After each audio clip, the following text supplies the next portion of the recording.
Am I the butthole? Dry Character 9469 says, am I the butthole for asking my daughter to see her autistic brother too while she was visiting us? I 58 female, have 2 kids. Elizabeth 28 female, and Michael 26 male. Sadly, Michael was diagnosed with autism when he was just 2. He is pretty easy to get along with, and is a lovely person overall. He throws tantrums or acts really stubborn just occasionally. Elizabeth moved away at 18 for college. She visits us sometimes, and we keep in touch via calls. Visits naturally became less frequent over time and she hasn't been home since last Christmas. Last week she called and asked if it would be okay for her to come home for a few days. We were thrilled. However, she said she would be staying at a hotel and would only like to see me and my husband at a restaurant outside. I was heartbroken that she didn't want to include Michael. I asked her to please visit us at home so she could see her brother as well. She is not having it. I asked her why she made this decision. She said she wanted a peaceful evening with her parents. I told her she needed to see her brother too, since we're all a family and we need to stick together. Elizabeth told me to never mind that she wasn't coming and that she made a mistake. I feel really bad for making her cancel the trip. My husband agreed with me that she shouldn't act like this towards Michael. A few other relatives say we were wrong and we should agreed with her terms. I'm asking you, Reddit, am I the butthole? Sufficient Cat 9299 says, it a food for thought. How many times have you and Elizabeth spent quality time together? Without Michael and without him being mentioned or imposing on your time together? How many times has Elizabeth spent time with her dad without Michael? How many times has she had your complete undivided attention? Often, siblings of people with special needs are overshadowed, forgotten about and expected to grow up faster because they can't rely so much on their parents. Your daughter moved out at 18. She has barely been home. This is because home isn't enjoyable. She probably feels resent to Michael for taking away time with mum and dad. Which, yes, you have responsibility to look after your son, but you also needed to look after your daughter. Be there for her with undivided attention. She was asking for this, and you said no. Choice_werewolf 1259 says, yeah, I think we are missing a lot here.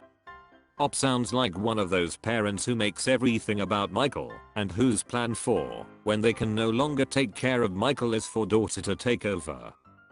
Op, if you are reading these comments, you need to make sure you aren't seeing your daughter as a future caretaker plan.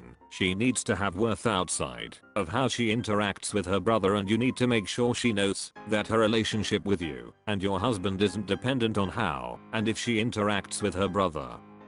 She clearly wants special alone time with you, and for her home isn't a safe space. Or relaxing or happy. For her home is a chore. Sufficient Cat 9299 says, I saw they replied to one comment about her son. He has seizures, nonverbal and needs round-the-clock care, which strongly leads to me to believe the daughter's needs have been neglected to an extent since her brother was born and diagnosed, and maybe even parentified as a child and made to raise herself essentially. I'm sure Op has done good caring for her son, but in turn neglected her daughter. Ferriring says, it is she doesn't want to meet Michael. It doesn't matter if he's autistic or not, siblings don't always get along, and you can't force them to. She has her reasons to not want to see him, and those reasons are hers to deal with. It has nothing to do with you. Don't pressure her to have a relationship she doesn't want to have. Grimstead, sadly, he was diagnosed with autism. Sincerely, an autistic person. Intrepid Camel 9797 says, as a parent who is currently fighting for a diagnosis for my youngest child, that sentence made me twitch too. I'll be celebrating the day we get an official diagnosis, because it means we can access the support my child clearly needs. AITA, your daughter is trying to establish a relationship with you, and you've rejected her because she doesn't want one with her brother, and whether that's for just now or forever shouldn't matter. r/am I the butthole? Ferrite5 says, am I the buttholer for demanding we stop helping my wife's siblings? My wife, 31, female, is the youngest of 4 siblings, and they're from a poor, rural family. She and I, 29, male, met in college and got married after we graduated. During the pandemic, 3 major things happened. Her dad passed away, her mom retired with no savings, and one of her brothers got a DUI and couldn't hold a steady job. To keep a long story short, Mill lives with us, still mismanaged their dad's estate, also is in massive debt, and owes my wife money, and DUI bill is regularly asking for money to pay for gas, food, and bills. Another bill is an alcoholic that also just lost his job. Last bill lives across the country, and I can guess why. On top of that, none of her siblings is willing or able to help Mill financially.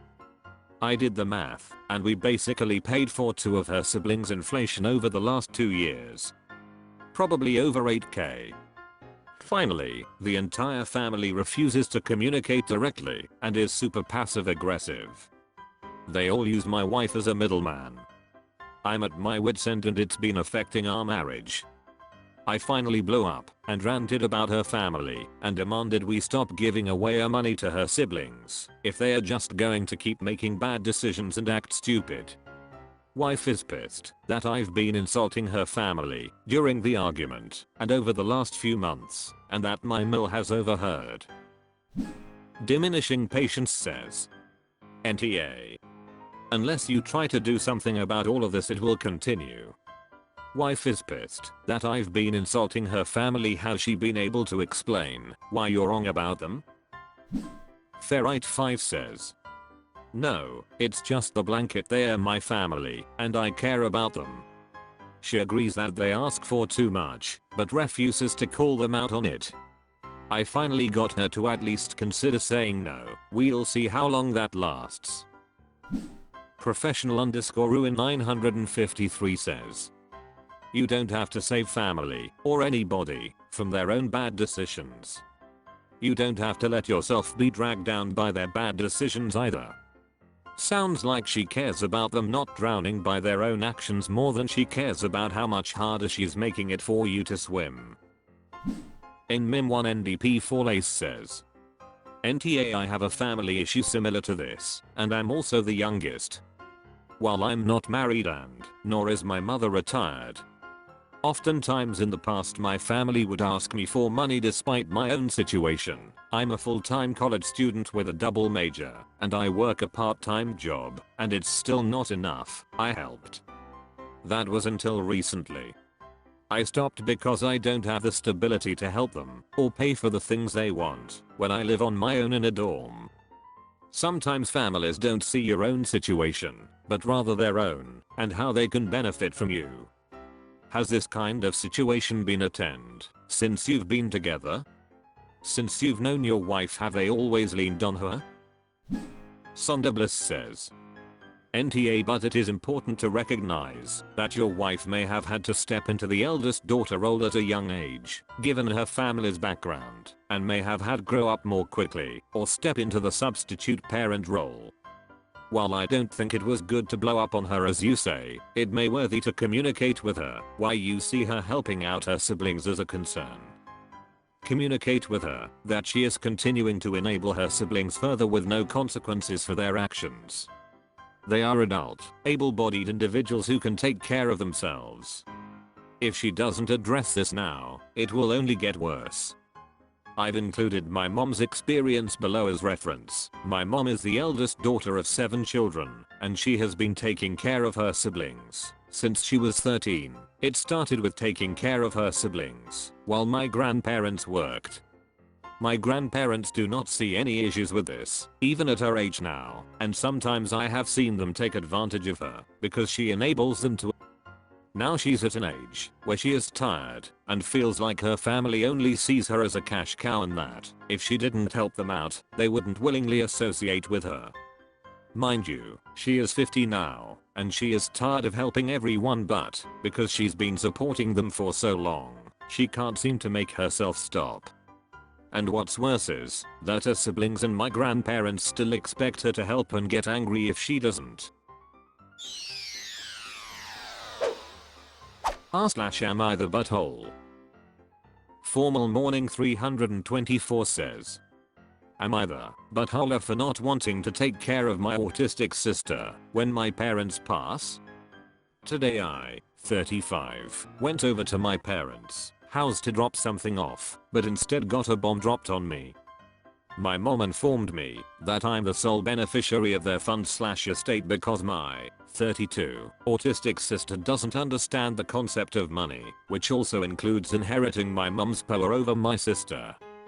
They have always played around with the idea and /assumed that I would take care of her when they pass, which I have always replied no cause I have my own life to live, but now it's a real thing that's happening and I'm freaking out.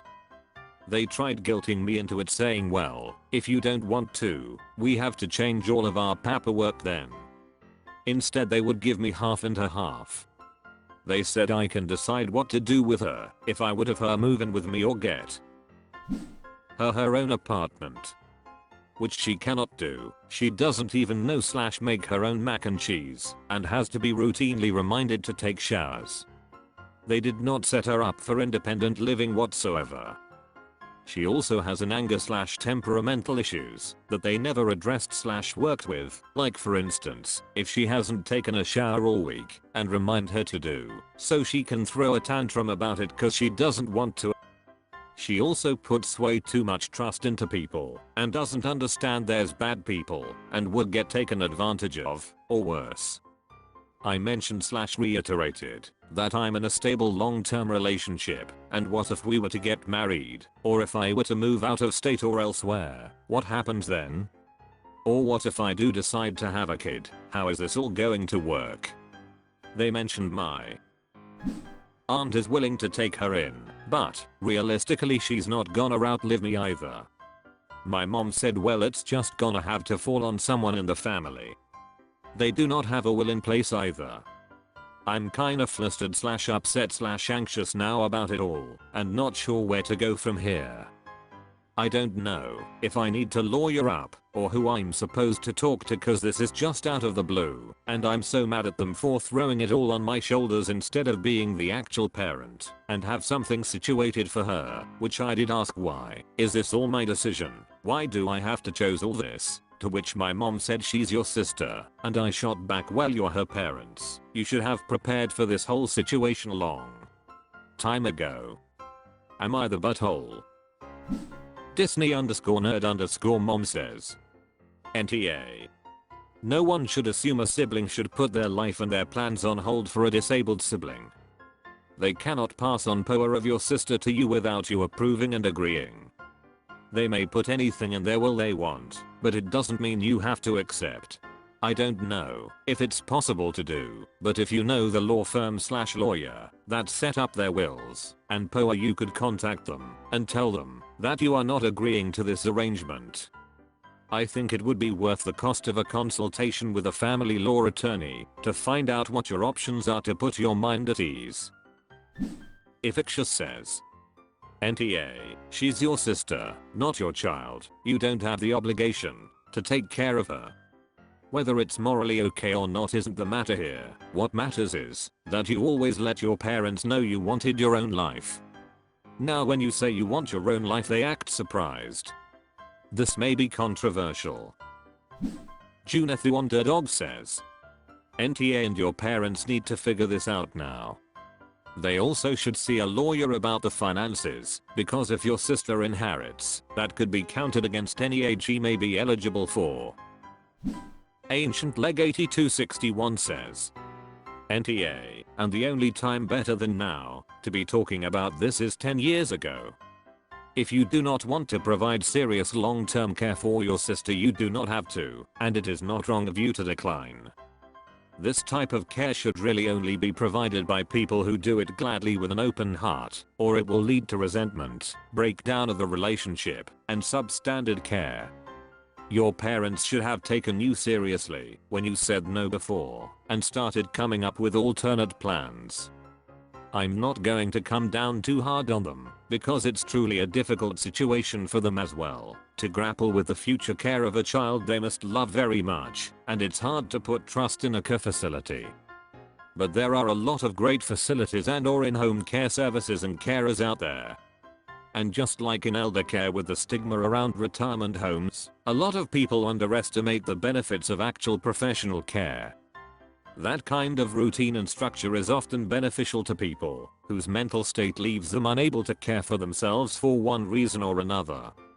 But it can still be a hard transition. Your parents might want to consider that if that is their only realistic option, it's something that may benefit everyone to start before your sister has to adjust to a new living situation at the same time as the loss of one or both of her parents.